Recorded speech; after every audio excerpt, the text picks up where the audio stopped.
Bom dia, boa tarde ou boa noite. Aí a hora que você estiver assistindo, a aula é gravada, vai ficar disponível para você assistir no momento que quiser. Aqui é professor Pedro da minha... Pera.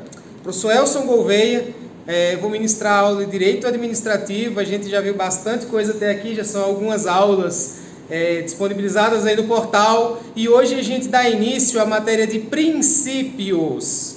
Parece que a gente está bem no começo, mas muita coisa que já foi dita, a gente já deu conceitos preliminares de direito administrativo, já houve aula aqui em que a gente falou de alguns inícios do princípio sobre fontes, sobre conceitos de administração, poderes da administração.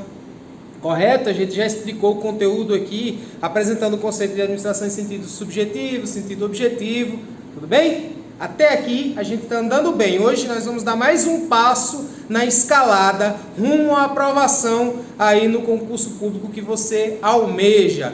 Lembrando sempre que direito administrativo em todo concurso que você for prestar, desde o nível fundamental, médio ou superior, é uma matéria que está presente em todos os ramos, todos os cargos, praticamente não tem como você se esquivar. De direito administrativo, direito constitucional, são os ramos mais basilares de todo o ordenamento jurídico, tudo bem? Hoje a gente vai dar início a princípios. Princípios, você sabe, segura a mão, confia em mim, daqui a pouco eu vou te dar a oportunidade de anotar o que está escrito no quadro e a gente vai explicando ponto a ponto, passo a passo.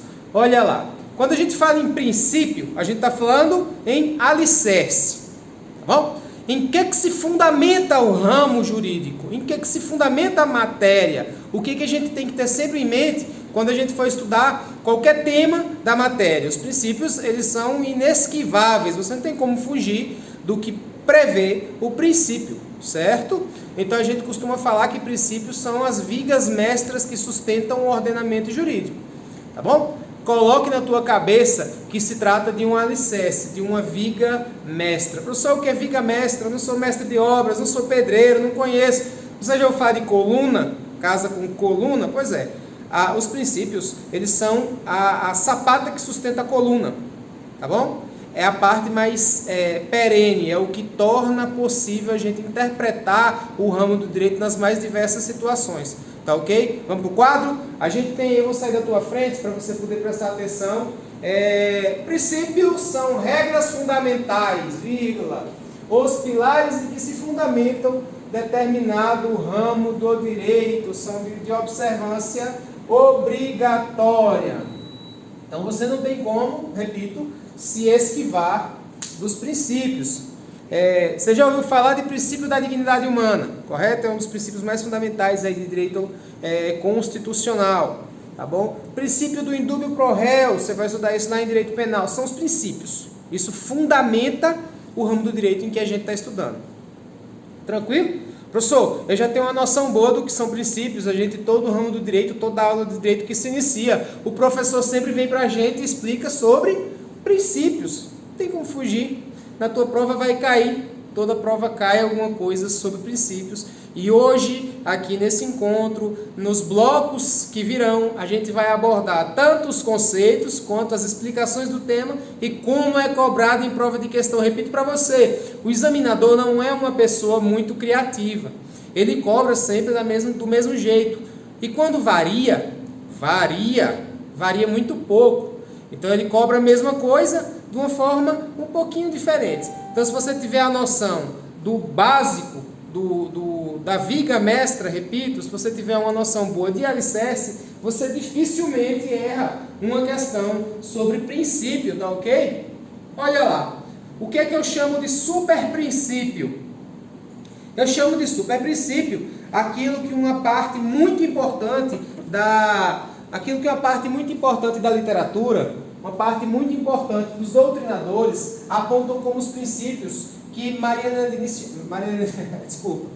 Silva Zanardi Pietro chama de pedras de toque. Olha lá, vou colocar aqui pedras de toque. Esse DTO aqui, vocês já sabem, tá? Não vão esquecer, é a abreviação de direito, tá bom? A gente coloca aqui para não ter que escrever direito. No direito administrativo.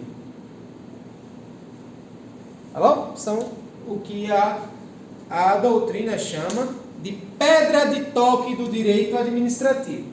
O princípio da supremacia do interesse público, pessoal. Supremacia já quer dizer alguma coisa para você. O que é que o princípio da supremacia quer dizer para você? Quer dizer que em toda decisão que o administrador for tomar, ele tem que partir do princípio da supremacia do interesse público, sempre sobre o particular. O que quer dizer isso? Quer dizer que em toda decisão que o administrador for tomar, ele tem que considerar o interesse público acima de todas as outras questões particulares. O interesse público está sempre acima de tudo. Qual que é o interesse público? Qual decisão que melhor atende o interesse público? Para que ponto está voltado o maior interesse público? É o quê? A gente tem maior interesse em correr atrás de vacina para uma eventual doença, ou a gente tem maior interesse em beneficiar bancários? A gente tem maior interesse em correr atrás de vacina e de métodos que aumentem a possibilidade de fornecer o serviço de saúde pública ou fornecer um serviço de educação pública?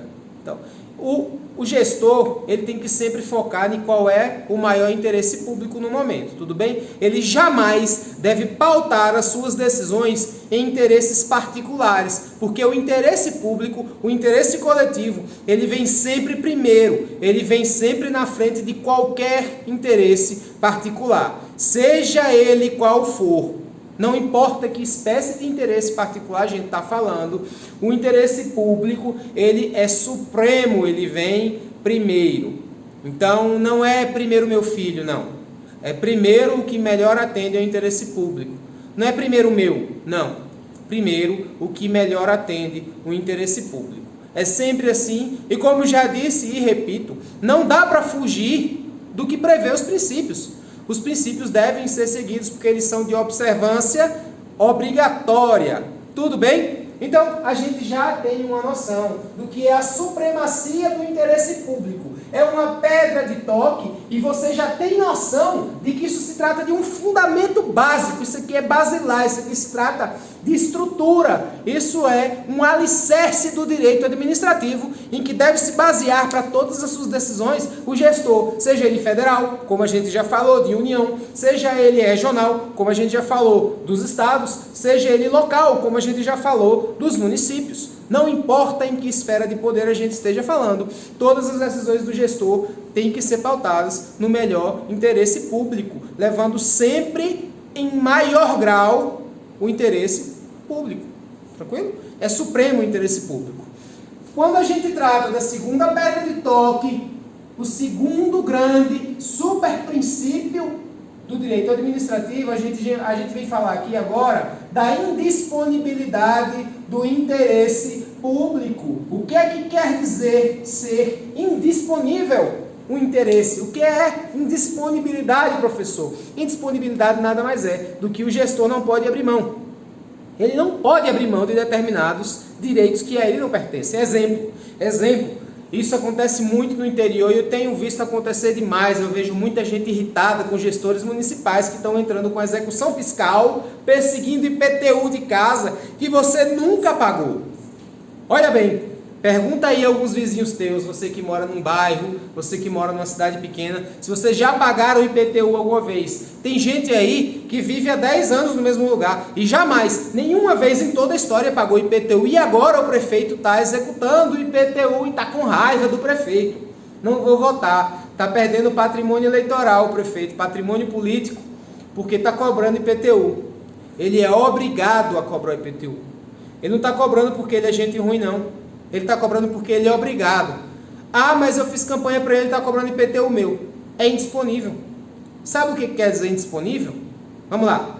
Pois bem, essa caneta, eu posso vender. Vamos lá, vamos aqui para Adãozinho, porque Pedro Damião, ele é o titular aqui do cursinho, então o patrimônio do cursinho é dele. Então vamos fingir que isso aqui é meu, tá? Vamos fingir que fui eu que comprei, não foi Adãozinho, é meu. Isso aqui é meu. sendo meu, no mundo hipotético, porque não é, já falei. Isso aqui é meu, eu comprei. Eu tendo comprado, eu posso jogar fora? Posso. Eu posso vender, comprei por R$80. Posso vender por 8 centavos? É meu? Posso. Eu posso abandonar na rua? Posso. Se eu quiser passar com o meu carro algumas vezes em cima disso aqui, depois pegar, jogar no lixo ou tacar fogo, posso? É meu. Quer dizer que isso aqui é disponível. Geralmente os bens, quando se trata de patrimônio, a gente está falando de coisas disponíveis. É disponível. Tranquilo? Isso aqui é um bem disponível. Agora vamos falar de uma coisa indisponível. Eu vou adentrar outro ramo do direito. Agora, a essa altura do campeonato, você já está acostumado comigo entrando em vários ramos do direito, né? Porque eu já te falei que o direito administrativo ele é não codificado. Repito, o direito administrativo ele é não codificado. A gente vai se socorrer de vários ramos do direito para poder entender os conceitos jurídicos das nossas espécies normativas aqui. Dos conteúdos que a gente traz, cada matéria a gente se socorre de um ramo diferente. Eu vou usar o direito do trabalho só para te explicar o que é indisponível. Olha lá, vem comigo, calma aí, segura a mão, não precisa copiar nada agora, eu só quero que você entenda o que é uma coisa indisponível. Quando você começa a trabalhar, você está empregado. Mesmo que você não tenha carteira assinada, você chega para o seu empregador e diz assim: olha, meu patrão, eu não quero receber 13º, férias, nem o salário de fevereiro. Você fala assim para ele.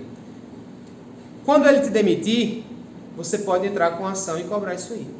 Ele vai trazer, não, mas ele falou que não queria receber, por isso que tem disponível. Está disponível.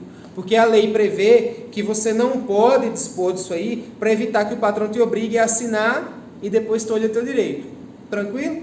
Outra questão, vamos para outro exemplo, tranquilo. Você que está aí estudando, está sentado aí prestando atenção. Se eu chegar para você com a faca, te entregar na tua mão e falar: brother, enfia a faca aqui em mim, na altura do peito, aqui bem no meio do coração, por favor, e assinar uma carta te autorizando a fazer isso. Você pode fazer isso? Ou se você fizer 121 é homicídio?